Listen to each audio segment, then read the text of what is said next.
Is there a sure way to write a story? Is there a certain manner, a certain structure, which would fit any story?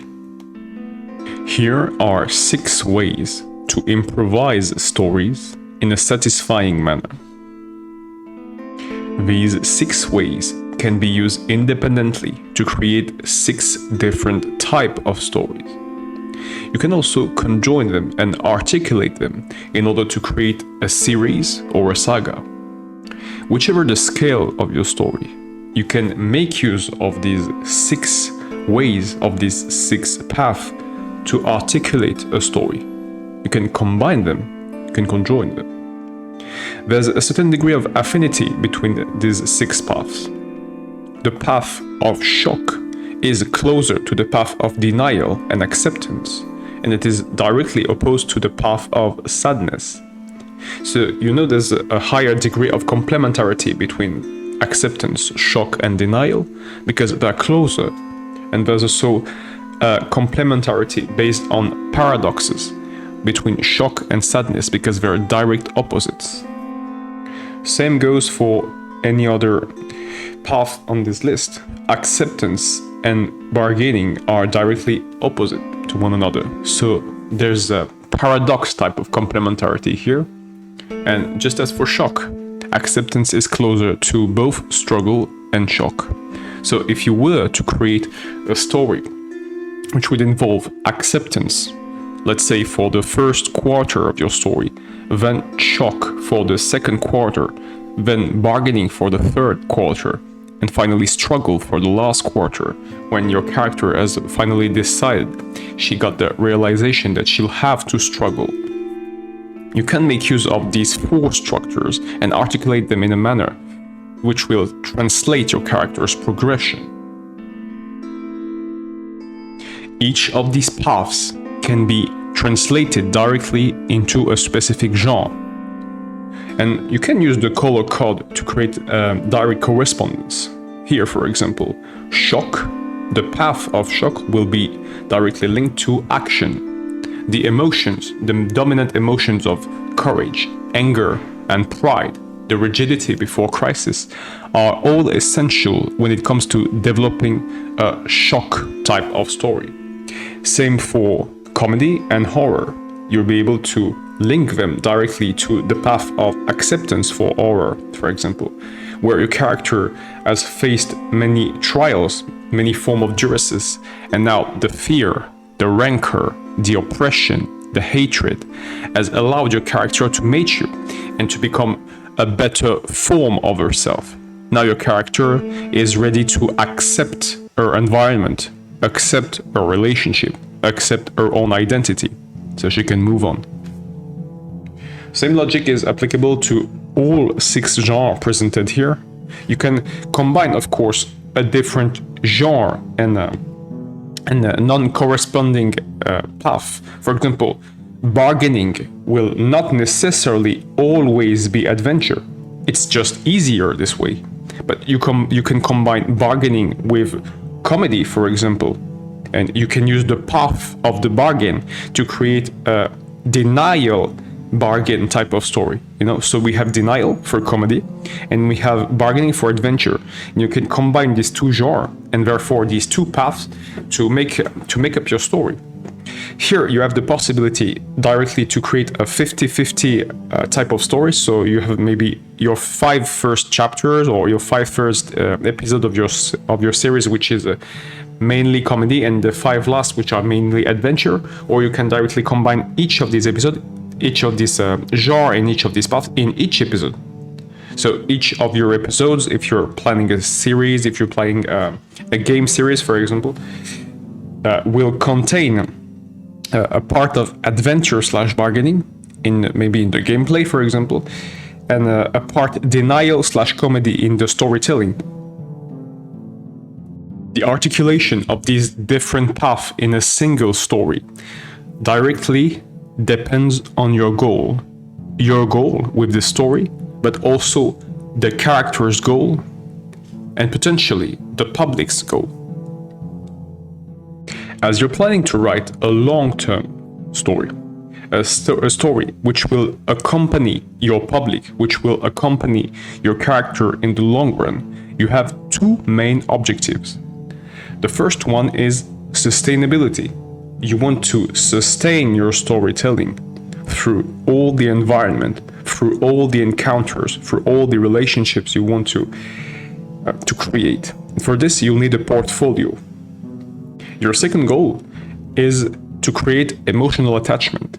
Once you've established all the elements you needed through your story, through the portfolio you've created, you'll want to suscitate certain reactions, certain emotions. All of this will be detailed through the emotions you're targeting in each scene, in each chapter, in each episode, and in each story.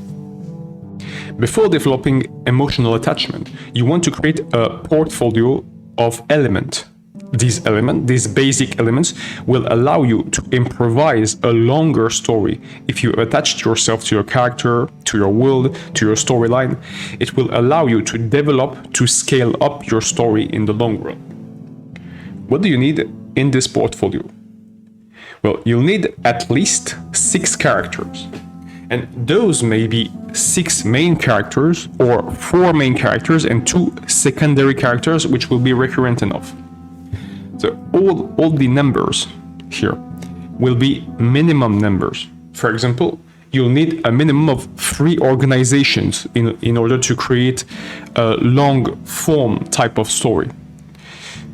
The very fact that you have a minimum amount of each of the elements which are presented here means that you can scale up. If you want to go from 6 characters up to 12, 16 characters, you can do so. Same for the organizations. You start with 3 organizations and you can go up to 4, 5, 6. And every time you're creating a new element, namely characters, because character will be really the crux of your story and the relationship between these characters will be your stories. Every time you create a new type of element, let's say you're willing to create 4 environments already, but you don't know how to do it. You have to consider the essence of all of these elements. So what's an environment? An environment or a location is a place where your scenes will unfold. Now, what does that mean? Characters will meet in your environment. They'll interact. How will they interact? Well, it depends directly on the scene you want to create. Depends directly on the emotions you want to suscitate. If you want to suscitate the emotion of anger, you're probably writing action or horror or comedy. And therefore, your environment should be directly adapted to that. There should be some elements in the environment which are likely to suscitate anger, either through action or horror, or through action and comedy. So you have at least 2 main paths here to create anger, depending on the results you're expecting. Every environment, every set of character, every organization, every relationship should be constructed in the same manner. First, you define the emotion you want to create, you want to generate, and then you create your characters, environment, and organization depending on this emotion, depending on what you want to generate. Now, for the characters, a little more detailed. When you're creating your characters, you want to start with their behavior traits. You want 2 strengths and 2 weaknesses per character. Now, these 2 strengths and 2 weaknesses were extracted from the 6 characters. Why? Because you want to create a set of pair of strengths and a set of pair of weaknesses which may function for multiple characters. So let's say 2 of the main strengths you're using in the story are, for example, funny and relentless. Funny and relentless can work for multiple characters, so don't hesitate to use them on multiple characters so that you can create later affinities between these characters. Same for, let's consider another pair of strengths, patient and benevolent. So let's say you have already 4 strengths here. So it means that you can create a character which is relentless and funny, a character which is funny and patient, a character which is patient and benevolent, a character which is benevolent and relentless, a character which is patient and relentless, and so on. So by combining the strengths on multiple characters and by repeating the same strength, you create higher chances of affinity between these characters. Of course, these four strengths, you can create some variation. For example, you can go from patient to calm. You know, patient and calm are synonymous enough to create a high degree of affinity between two characters. You don't have to reuse patient every time. For benevolent, you can create a character which is highly empathetic, for example. You know, a character which can create resonance that's close enough to benevolent, and so on. Same logic for the weaknesses. You take what is in your mind the direct counterpart to your strength. For example, for relentless, the counterpart may be reckless. You know, a relentless character is highly likely to be a reckless character. She's highly likely to take her decision fast, but fast here means efficient. You know, this character is efficient because she is fast and she is relentless, but it may be a form of precipitation as well. She may not have thought of the consequences enough. So that's why reckless and relentless are direct counterparts. Once you've defined the four behavior traits of your character, you want to choose her a quirk, or at least one quirk. You know, for strength between weaknesses, it's probably the only exception here. You want to limit yourself to 2 strengths and 2 weaknesses when you start, because more than that, it will create overly complicated characters, and you may not be able to make them consistent and coherent for time. So it may be an unnecessary complication. So you can limit yourself to 2 strengths and 2 weaknesses. For the quirks, on the other hand, you have to start with at least 1 quirk. And preferably, does not have to be the case every time, but preferably a quirk which is related to the goal of your character. So this quirk can be physical. You know, it can be a material quirk like a hat, a piece of clothing, a weapon, a tool, or it can be a behavioral quirk. You know, a gesture, a posture, maybe a phrase or an expression. You have multiple type of quirks, and you really only need 1 to start, but you have at least 6 different type of quirks with headdress, garment, weapon or tool, gesture, posture, and phrase or expression. So that's 6 type of quirks. You can make use of 1 different type of quirks for each of your 6 characters, since you have at least 6 character which will come recurrently. So if you have 6 different type of quirks, you have 6 characters that matches directly. Now, all these elements in your portfolio are here to help you improvise more easily.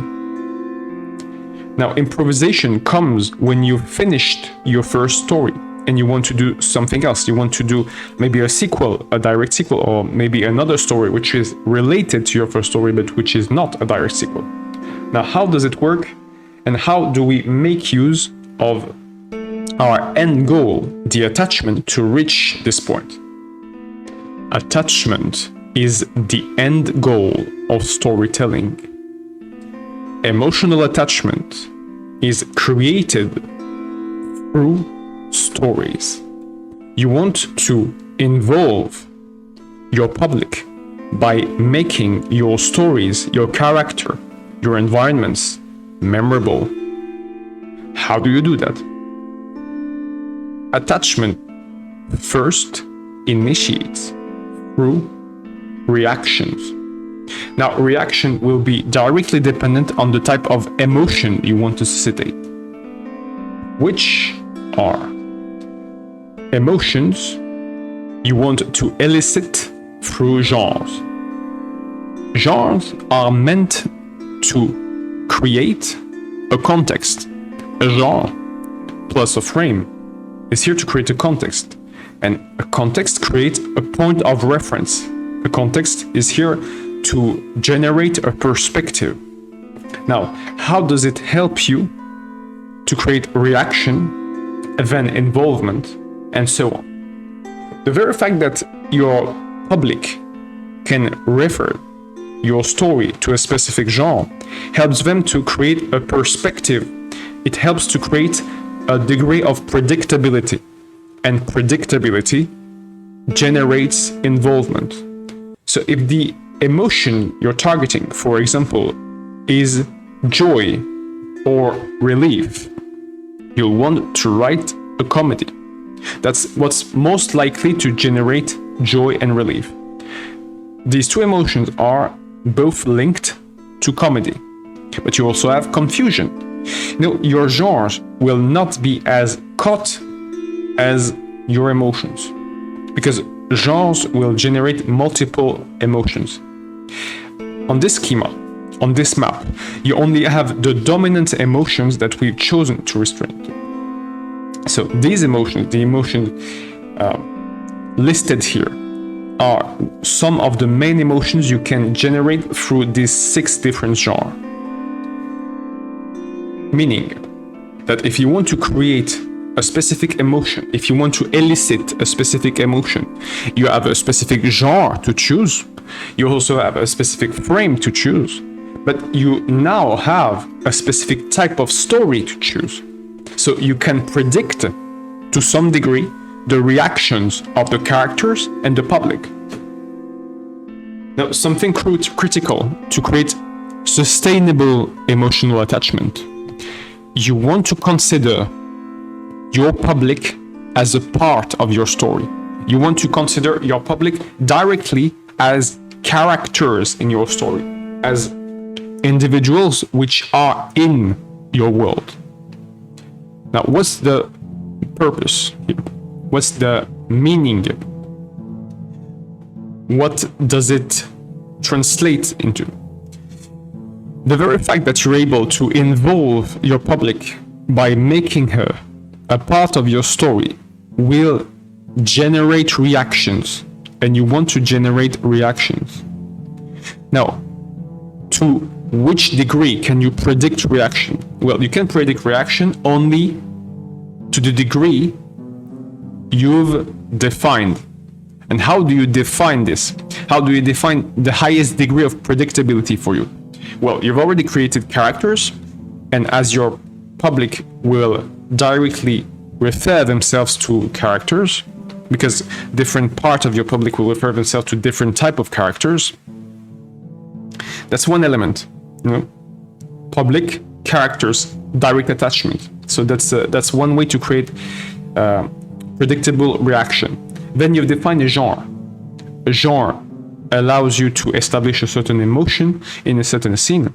That's another degree of reaction. Now we've established that, you want to go through involvement, because that's enough predictability for now. Now, how do you create more involvement? Well, you've given your characters strengths. Now, strengths will create a likability factor. When your public refers herself to a certain type of character, she refers herself to a certain type of character because there's a transposition in terms of identity. That's the affinity factor we've been talking about earlier. From a character to another character, there's a certain degree of affinity which is created. And here, same thing for your public. If you're able to consider your public a part of your story, if you're able to consider your public a certain character in your story, so a certain fringe of your public, for example, a helper type of public, or a rival type of public, or a challenger type of public, or an accompany type of public, you can make her relate directly. So that's our second part, relate directly to a type of character. And that's why you want to generate only 2 strengths and 2 weaknesses to make the character easily readable. The character should be readable for the public, so that the public, the different fringes of your public, can relate directly to them. They can identify themselves to certain specific characters. That's another degree of predictability you've created here when you did that. You created profiles for the public and profiles for the character, so there's a direct affinity which can be created between the characters and the public. Same thing for the memorability factor. Once you've defined your quirks, and quirks here means memorability. So just as a summary, strengths, likability, weaknesses, relatability, and quirks, memorability. Once you've established your quirks and you've established your memorability factor, you allow your public to attach themselves to your characters in the long run. Your public may forget the storyline. Your public may forget certain environments, but your public will remember the characters because of their quirks. That's what comes to mind almost instantly every time. Wherever there are physical quirks or behavioral quirks, it's the quirks that the characters will remember. And that's why, if you can, try to link your quirks to the character's goal, because this way the public can remember the character's goal more easily. And if they can remember the character's goal more easily, that's another layer of involvement, you know? So we already have 5 layers of attachment here, with reactions, involvement, likability, relatability, and memorability. Now let's get to the last layer. If you've seen our videos on how to create vivid stories, so we'll put a link here and a card. If you've seen our video on how to create vivid stories, you know that we want the public to get into the story, to become a part of the story. And the same remark applies for every time of stories you're creating here. If you're trying to create a relatable story, if you're trying to create a series, any type of story really you're trying to create, will ask directly, the story here will ask the public to get into it. And the public will want to get into it if they're involved, if they can interact with the story. Now we're getting a level higher. We don't want to rely only on involvement. We want to go through purpose. Now you want to allow the public to write your story. The first sure way to create a story is the way of the shock. Now, every shock starts with a crisis which should be scalable, meaning that when you start your story, when you start your shock story, the crisis is not at its peak. Now, the crisis is only a crisis if it is noticeable. So the impact on the crisis, on the environment, should be noticeable. It should have a clear impact. The issue here being that this impact is noticeable if one wishes to notice it. Meaning that the crisis itself isn't the problem here, because the crisis can be noticed and you'll need crisis in every type of story. The peculiarity here in shock is that the crisis may be so intense that it will create a default in perception from the characters.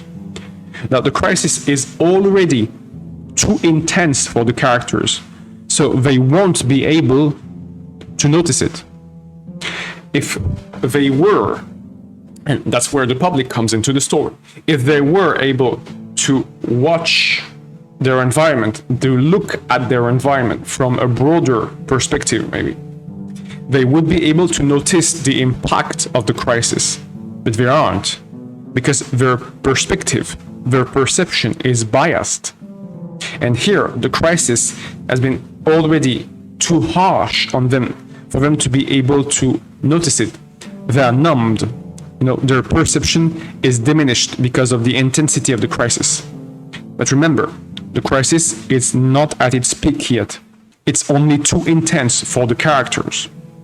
So, said in a different manner, the impact of the environment, the impact of the world, of the crisis on the world is noticeable by the public because the public can see it, but not the characters. The characters' perception has been numbed, which will lead them to neglect the crisis. the characters will not pay too much attention to the crisis because they can't. No, and it will be the main difference between shock and denial here. Here, the characters are unable to appreciate the gravity of the crisis, which will, paradoxically, leave it aggravate. The crisis, because it is neglected, can scale up. It can become harsher.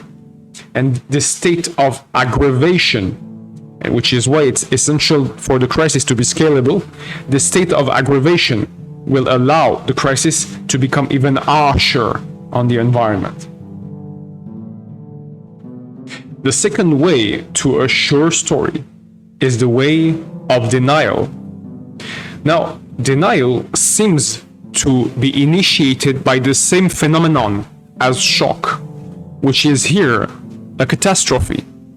Now, the difference between a catastrophe and a crisis will lie in the perspective. We've been using the words perception, perspective, and the expression point of view quite interchangeably until then. Now, let's make a difference here for this example. The denial is defined by the very fact that not paying attention to the problem is voluntary. So contrary to the shock, where the characters can't pay attention to the crisis because they can't identify it as a crisis, in the case of the denial, the characters can identify it in a crisis. In fact, in most cases, they will identify it as a crisis, but they will refuse to verbalize it. They will refuse to display their fear, their anger, their sadness. That's what denial is. The refusal to verbalize, the refusal to display, which here is materialized by the resistance of individuals, by the justifications by groups. And here, just to be a little more permeable, resistance, it's an individual matter. Justification, it's a group matter. But an individual will justify herself because it is this the argument she advances is validated by the group. So the collective factor here, justification, and the individual factor here, resistance, are codependent. They generate each other. When a character justifies herself, presents an argument, maybe she's an official, maybe she's a representative, and she pronounces a public discourse in order to maybe reassure the population, then the population will listen to the justification, she will listen to the arguments, and she will, deny the very event. She will be led to deny the catastrophe. So all of that is a voluntary process. It's a deliberate process. So contrary to the shock, which is the inability to recognize the crisis, denial is purely deliberate. Now, where does it lead us to? Because the justifications accumulate, the group, the organization, the population will wait for a spontaneous resorption of the catastrophe. Again, they know it's a catastrophe, but they don't want to act. They refuse to act. They wait for the problem to solve itself. That is denial. So if you were to create an individual story through denial, you can start with your chapter 1, 2, and 3 for the catastrophe to to spread itself. Let's say it's a volcanic eruption, for example. You let the lava spread. Then you have your population in chapter 4, 5, and 6, which resist the idea until chapter 6, where you reach the climax, and there's another harsh expansion of the catastrophe, which kills a large amount of the population. The official will come with a justification, knowing that, it's not that important, and the lava will probably soothe itself. It will probably stop. It will cool down. And till the end of the story, chapter 7 up to 10, the lava, well, we are waiting that she cools down, but the eruption is not over. Now there's another eruption, but the characters are still waiting for the problem to solve itself, and that's why they're all erased. That's one type of denial story if you want to create it. And you can apply the same logic for each of these stories. The third sure way to create a story is the way of bargaining. Now, every bargaining, every form of negotiation in the context where your character positions herself in the unfair position, you have to establish that there's an asymmetric relationship here, where your character, where your protagonist puts herself in the seat of the character which is in the unfair position. That's essential, because now you can justify the character's anger, because all bargaining starts with anger. Your character here, as we advance through the 6 paths, through the 6th way, will become more and more active. No, we had the shock, where your character can't act at all because she can recognize the menace. We had the denial, where your character could have acted, but she decided not to.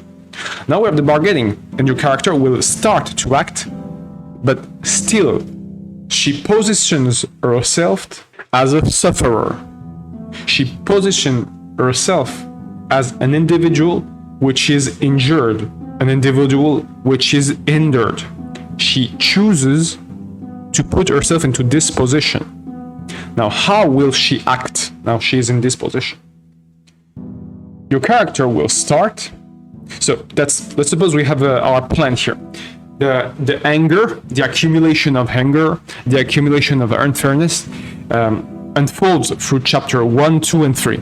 Then chapter 4, your character starts to establish a contact with the menace, or what she's established as the menace. So through chapter 4, 5, and 6, she'll start to establish a form of dialogue, a form of contact, the ability to start to resist again, but in a more active manner, not a passive manner. Then, now she's established contact, she'll try to get closer to the menace, to gain her favor. So the proximity part will be, let's say, chapter 7, 8, or 7, 8, 9, depending if you want to do a 10 chapter story or a 12 chapter story. And finally, we have the submission, which will be 10, 11, and 12. So we have this equilibrium between dialogue and proximity here. The will to get closer to the one we consider as an enemy. So it's really essential here to every time consider that all of this is your character's perspective. Your character consider that she's dialoguing, that she's trying to get closer to an enemy. The other character, the antagonist, may not be an enemy, may not be antagonistic. She may not be a foe at all. It's all your character's perspective here. No, that's what you want to transcribe. That's what you want to display to the public, so the public can see. You want to give your public clarity all the time, not necessarily to your character, because your character chooses. So even if you give her clarity, she may not make use of the information you're giving her, but your public must have it clear. It is the character which chooses to put herself into this position. So dialogue, chapter 4 to 6, let's say, and proximity, chapter 7 to 9. Then chapter 10 to 12, if you're doing a 12 chapter story. It's the last phase, the submission phase. In an attempt to establish a form of precarious balance between her and her menace, her perpetrator, let's say, the character will put herself in an active form of submission. Now she will stop pretending to the character in facing her, to her created, in fact, antagonist, that she is her equal. She will put herself in an inferior position in order to get even more favor from her. Again, all of this is from the character's perspective. There's no guarantee that the other party will give her any form of credence. That's all about what the character, what your protagonist is ready to do in order to gain favor, in order to reinstate a form of balance in her situation. The fourth way to a sure story is the way of sadness. Now, sadness is initiated by a miscarriage. Your character, your protagonist, should be aware that she has initiated this situation. At this point, she is aware that she is the one which initiates her own issues. A mistake has happened, and it happened because of her action, maybe because of her impatience, maybe because of her lack of understanding of a situation or a relationship. The character in the phase of sadness is ready to accept that she has committed a mistake. Now, the miscarry will lead your character, once it's done, once it's recognized, to a state of anguish. Because now your character knows that she can't be faulty. So she will anticipate her next mistake, her next fault. Now, mistake and fault should be treated in two different manners, but here your character will consider them interchangeably because she is confused.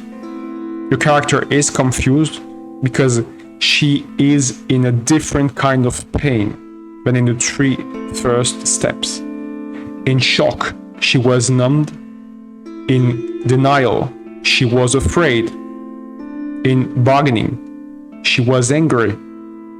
In sadness, the pain becomes different because the pain of sadness becomes deeper, closer to her. Now, it's not an external factor which generates her pain, it's her own mistakes. So the character starts to fear herself. That's the progression we're getting here. Now, if you want to create a whole story with these 6 steps, you will start with shock, go through denial and bargaining until you reach sadness. But at the point, yes, that your character has reached sadness, she'll start to realize that she is the problem. She is the issue, and that's maybe the worst realization for your character. So that's where when you pass from the state of bargaining to the state of sadness, that your character will experience deeper pain, deeper fears, deeper anger, because now she's afraid and angry against herself. Now, this state of realization will allow you to create maybe a more individualized story. Maybe when you're creating a tale of sadness, you want to focus the action on one character or maybe 2 characters, maybe your protagonist and the antagonist, and you want to emphasize the relationship, the direct relationship between these 2 characters, because you want to close the gap between them two. Because sadness is a story of realization. Now, maybe your protagonist and your antagonist will realize that their conflict were meaningless. Maybe now they realize that their conflict were puny. Maybe their conflict were not that important. Because now they start to realize that they are a problem as well. They may be engaging themselves on a path to forgiveness, because the remorse created by their own mistakes, by their own faults. Again, your character will confuse mistake and fault because they're confused, but you treat them differently.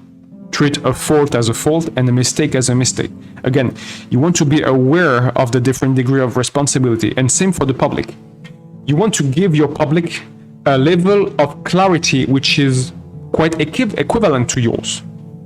You don't want to give him all the information, but you want to give him a degree of clarity which is comparable to you, but not to the character. The character can be completely confused, especially if she realizes that she is the problem. The fifth way to a sure story is the way of struggle. Now, struggle is the path. Struggle is the way which would be the more complex to develop, the more complex to scale up. But it is the simplest out of the 6 ways to structure, to start with. Why? Struggle can directly follow sadness, but struggle can directly follow bargaining. Struggle can directly follow denial. Struggle can directly follow shock. Struggle can be the direct continuity to any of the other paths. Why? Struggle is initiated by a will to change one's circumstances.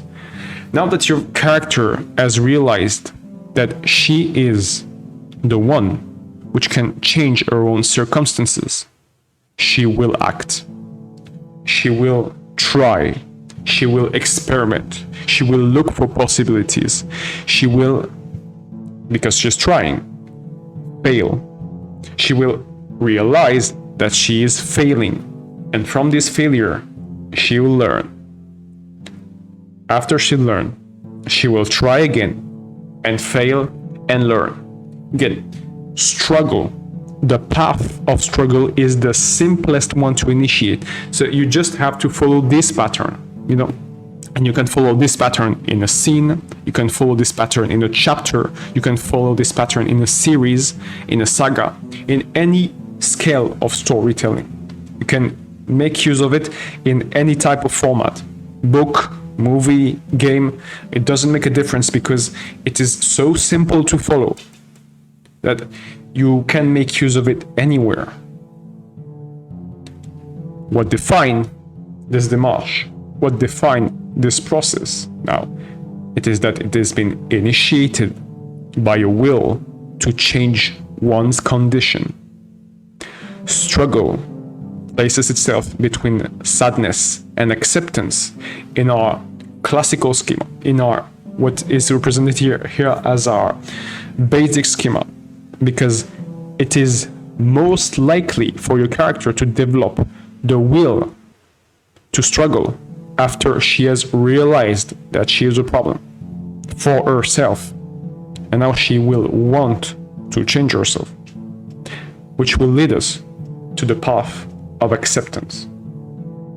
The sixth surefire way to create a story is the way of acceptance. Acceptance is a way triggered by memories. The memories of a story already lived. Which is why, in most cases, acceptance will be the end of your story. But as it is the end, and as we're creating cyclical stories, as we're creating symbolic stories, fables, acceptance can be the beginning of your story. Now, which kind of memories are those?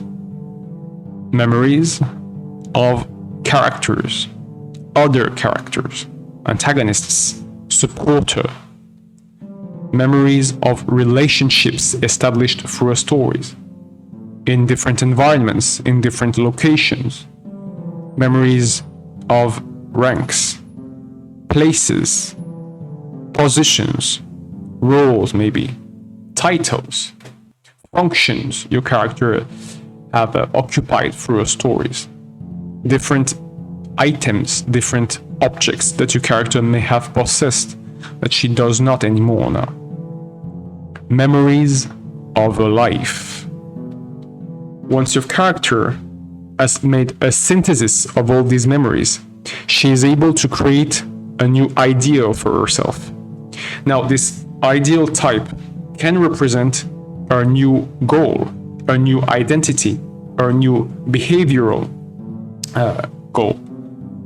But this ideal may also be directly a destination, a location that your character needs to reach. The memories will allow your character to validate this ideal. It's because she has to ponder now. So if we're getting back to our traditional schema, chapter 1 to 3, establishing the memories. Chapter 4 to 6, defining the new ideal. Chapter 7 to 9, validating this ideal. Chapter 10 to 12, departing. Once your character has defined her new ideal, her new goal, her new identity, and she has validated here through the accumulation of information, which is why you want to establish your portfolio of elements early, before the story begins. So now you remember why these characters mattered, which kind of affinity did they have together. And your character needs not to lose everything. Your character can reach the end of a story and still have most of what she had, just not in the same manner that she had them in the beginning of the story. Because if your character has preserved at least some of her relationships, some of her belongings, they should have changed since the beginning of the story, in order for her to initiate the last phase, the phase of departure. Now, you realize that this schema, this map, contrary to all the others, is not purely cyclical. Departure will not necessarily lead your characters to new memories. It may. But in most cases, if you're writing a short story, or if you're writing a story which is completely focused on acceptance, it will be a one-way. Character has established memories. Thanks to these memories, she wants to change herself.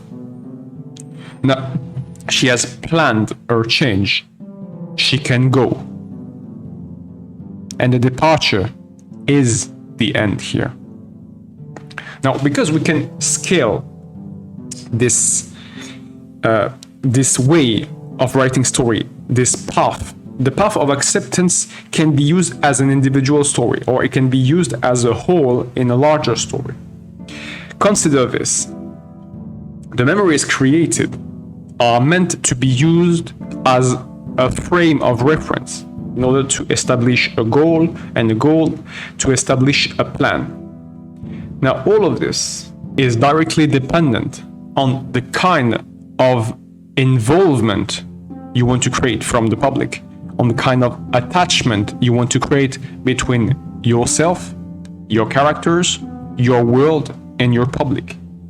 So the path of acceptance here will be used, or may be used, as a conclusion in order to validate the type of attachment you want to create between yourself, your characters, your world, and your public. It can also be created to initiate, and that's why it's not necessarily a one-way path, it can be a cycle too, to initiate a new type of attachment between your public, your characters, your world, and yourself. And remark the difference in this sequence, in the second sequence here. In the first sequence, you started with yourself, and you ended with your public. In the second sequence, you started with your public, and you ended with yourself. And that's why it's cyclical. Because in the first situation, when you start writing your story, now you're probably watching this video because it's a form of guarantee, It's presented as the 6 surefire ways to write a story. So there's a form of promise here in this video, that if you write your story in this manner, because you have this goal, you have the goal of attachment, the way these videos are structured are meant to respond to this promise, to the promise of a form of guarantee. It's a form of guarantee that your stories will work. But why will your stories work? Your stories will work because they generate emotional attachment, and that's what you want. Now, your stories will work because you're completely biased towards the public. So, as you start yourself, as you're still confused, because at the beginning of the procedure, maybe for you, you're in a state of shock. No? So you start with yourself. You start with what you can identify yourself the most to, only yourself. Then you go through the characters, because that's the second thing you can identify yourself to. They are your characters, they are a part of you, you can identify to them easily.